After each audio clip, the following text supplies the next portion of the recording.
Hi dears, welcome back. നമുക്കിന്ന് trending ആയിക്കൊണ്ടിരിക്കുന്ന cooker chicken തയ്യാറാക്കി എടുക്കുന്നത് എങ്ങനെയാണെന്ന് നോക്കാം. ഇത് നല്ല ടേസ്റ്റി ആയിട്ടുള്ള ഒരു റെസിപ്പിയാണ്. ഒരു ഫുൾ ചിക്കൻ നമുക്ക് കുക്കറിൽ വേഗത്തിൽ തന്നെ റെഡിയാക്കി എടുക്കാൻ പറ്റും. ഗ്രിൽഡ് ചിക്കനും ഷവർമയൊക്കെ ഇഷ്ടപ്പെടുന്നവർക്ക് ഇത് എന്തായാലും ഇഷ്ടാവും. അപ്പൊ നമുക്ക് റെസിപ്പി എങ്ങനെയാണെന്ന് നോക്കാം.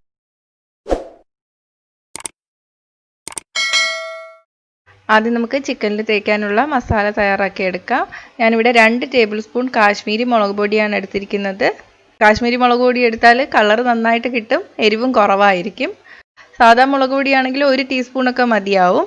1 ടീസ്പൂൺ മഞ്ഞൾപ്പൊടി, 1 ടേബിൾ സ്പൂൺ മല്ലിപ്പൊടി, 1 ടീസ്പൂൺ ഗരം മസാലപ്പൊടി, 2 ടീസ്പൂൺ ഇഞ്ചി വെളുത്തുള്ളി പേസ്റ്റ്, 1 ടീസ്പൂൺ കസൂരി മേത്തി ചേർക്കുമ്പോൾ ചിക്കന് കടയിൽ നിന്നൊക്കെ വാങ്ങിയ ഒരു ടേസ്റ്റ് കിട്ടും. അപ്പം അതില്ലെങ്കിൽ ചേർത്തില്ലെങ്കിലും കുഴപ്പമൊന്നുമില്ല. നമ്മുടെ നാടൻ രീതിയിലുള്ള കുക്കർ ചിക്കൻ ഉണ്ടാക്കിയെടുക്കാം.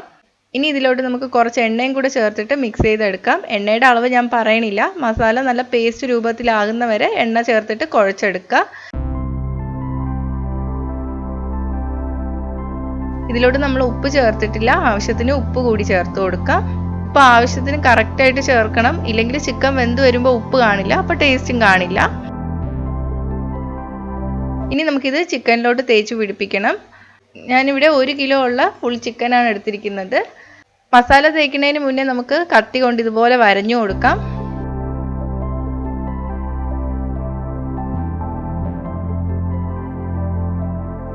ഇതിപ്പോൾ കടയിൽ നിന്ന് വാങ്ങിയപ്പോഴേ നടുക്കൂടെ അവർ മുറിച്ചിട്ടാണ് തന്നിരിക്കുന്നത്.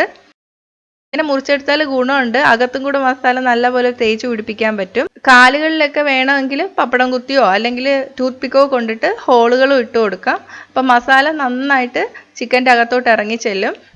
ഇനി നമുക്കിതിലോട്ട് മസാല തേച്ച് പിടിപ്പിക്കാം. എല്ലായിടത്തും ആകുന്ന രീതിയിൽ നന്നായിട്ട് തന്നെ തേച്ച് പിടിപ്പിക്കുക.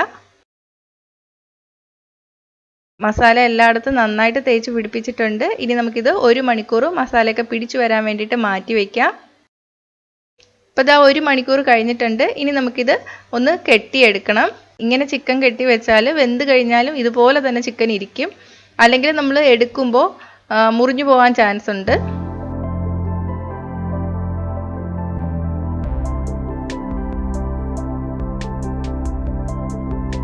അപ്പം മോൾ ഭാഗം മുറിച്ചിരിക്കുന്നതുകൊണ്ട് ഞാൻ മുകളിൽ കൂടെ കെട്ടിക്കൊടുക്കുകയാണ്. നൂലല്ലെങ്കിൽ വാഴനാര് വെച്ചിട്ട് കെട്ടിയാലും മതി. ഇനി നമുക്കിത് വേവിച്ചെടുക്കാം. ആദ്യം നമുക്ക് കുക്കറിലോട്ട് കുറച്ച് ഉപ്പിട്ട് കൊടുക്കുക. കല്ലുപ്പുണ്ടെങ്കിൽ അതാണ് ഏറ്റവും നല്ലത്, ഇല്ലെങ്കിൽ സാധാരണ ഉപ്പ് എടുത്താലും മതി. ഞാനിപ്പോൾ എടുത്തിരിക്കുന്ന ഉപ്പിൻ്റെ കളർ ഇങ്ങനെ ഇരിക്കുന്നത് ഞാൻ എപ്പോഴും കേക്ക് ബേക്ക് ചെയ്യാൻ എടുക്കുന്ന ഉപ്പാണ് എടുത്തിരിക്കുന്നത്. നമ്മളിപ്പോൾ എടുത്തിരിക്കുന്ന ഉപ്പ് പിന്നെ നമുക്ക് ഉപയോഗിക്കാൻ പറ്റില്ല. ചിക്കൻ വെന്ത് കഴിയുമ്പോൾ ചിക്കനിൽ നിന്നുള്ള വെള്ളമൊക്കെ ഈ ഉപ്പിലോട്ട് വീഴും. അപ്പോൾ അത് നമുക്ക് എന്തായാലും കളയേണ്ടി വരും. അതുകൊണ്ട് ഞാൻ ഈ ഉപ്പ് എടുത്തതേ ഉള്ളൂ. അപ്പോൾ ഇത് കളഞ്ഞിട്ട് ഇനി കേക്ക് ഉണ്ടാക്കുമ്പോൾ ഫ്രഷ് ഉപ്പ് എടുക്കാമല്ലോ എന്ന് വിചാരിച്ചിട്ടാണ്. ഞാനിപ്പോൾ 5 ലിറ്ററിൻ്റെ കുക്കറാണ് എടുത്തിരിക്കുന്നത്. നമ്മൾ എടുത്തിരിക്കുന്ന ചിക്കൻ ഈ കുക്കറിനകത്ത് നല്ലപോലെ ഇരിക്കണം. അത് നോക്കിയിട്ട് വേണം കുക്കർ എടുക്കാൻ.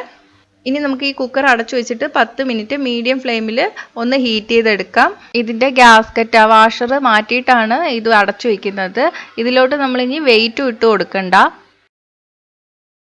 ഇപ്പോൾ 10 മിനിറ്റ് കഴിഞ്ഞിട്ടുണ്ട്. ഇനി ഈ ഉപ്പിലോട്ട് ഞാനൊരു തട്ട് വെച്ച് കൊടുക്കുകയാണ്. ഒരു ചെറിയ പാത്രം വെച്ച് കൊടുത്താലും മതി.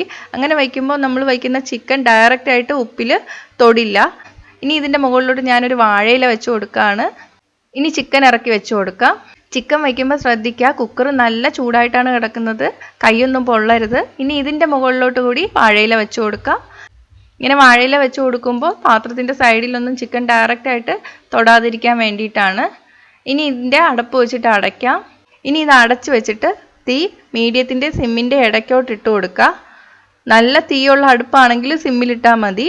ഇനി ഇത് 45 മുതൽ 1 മണിക്കൂർ വരെ വേവിക്കാൻ വേണ്ടിയിട്ട് വയ്ക്കാം. ഇപ്പോൾ ഒരു 50 മിനിറ്റ് കഴിഞ്ഞിട്ടുണ്ട്. നമുക്കിത് തുറന്നു നോക്കാം. ചിക്കൻ നന്നായിട്ട് വെന്ത് വന്നിട്ടുണ്ട്. ഇനി നമുക്കിത് എടുത്തു മാറ്റാം. എടുത്തു മാറ്റുമ്പോൾ 2 തവിയോ വല്ലതും വെച്ചിട്ട് എടുത്തു മാറ്റാം. കുക്കർ കമത്തിയിട്ട് ചിക്കൻ എടുത്ത് മാറ്റരുത്. അങ്ങനെ ചെയ്താൽ താഴെ കിടക്കുന്ന ഉപ്പ് മൊത്തം ചിക്കനിലോട്ട് വീഴും. അപ്പോൾ ശ്രദ്ധിച്ചെടുത്തു മാറ്റാം. അപ്പോൾ ഇതാ ചിക്കൻ ഞാൻ എടുത്തു മാറ്റിയിട്ടുണ്ട്. നന്നായിട്ട് വെന്ത് വന്നിട്ടുണ്ട്. കസ്തൂരി മേത്തിയുടെ ഒക്കെ മണം നന്നായിട്ട് വരുന്നുണ്ട്. ഇനി നമുക്ക് ആ നൂല് കൂടി പൊട്ടിച്ച് കളയാം. ഇതിൻ്റെ കൂടെ കുബൂസ് അല്ലെങ്കിൽ അറബിക് റൊട്ടിയൊക്കെ നല്ല കോമ്പിനേഷനാണ്. ഞാൻ കഴിക്കുമ്പോൾ ഈ കുബൂസ് ഒന്നും കഴിക്കാറില്ല, വെറുതെ ഈ ചിക്കൻ മാത്രമേ കഴിക്കാറുള്ളൂ. ഇതിൻ്റെ കൂടെ മയണൈസും ടൊമാറ്റോ സോസും ഉണ്ടെങ്കിൽ അടിപൊളി ടേസ്റ്റാണ്. അപ്പോൾ ഈസി അല്ലേ, നല്ല ടേസ്റ്റുമാണ്. പ്രഷർ കുക്കറൊക്കെ എല്ലാവരുടെ വീട്ടിലും ഉണ്ട്. അപ്പോൾ എന്തായാലും ഒന്ന് ഉണ്ടാക്കി നോക്കുക.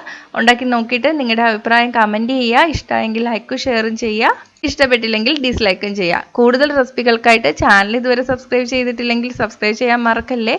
അപ്പോൾ അടുത്തൊരു റെസിപ്പി ആയിട്ട് കാണാം. ബൈ.